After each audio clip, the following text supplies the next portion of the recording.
Naging usap-usapan ngayon ang matitinding pasabog ng ABS-CBN para sa mga susunod na taon.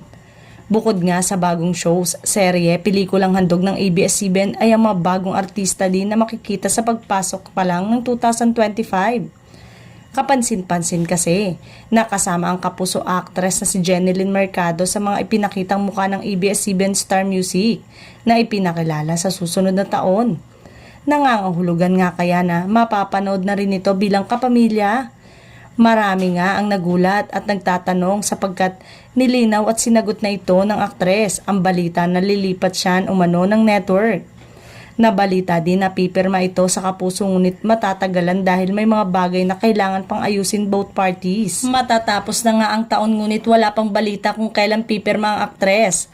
Marami tuloy ang nagtatanong kung nagbago na nga ba ang isip nito at tuloy na bilang kapamilya. Abang-abang na lang tayo sa ngayon kasi ay hindi naman big deal na makita ang mga artista ng ABS-CBN sa GMA Network. Maging ang ilang kapuso stars na nakita sa kapamilya.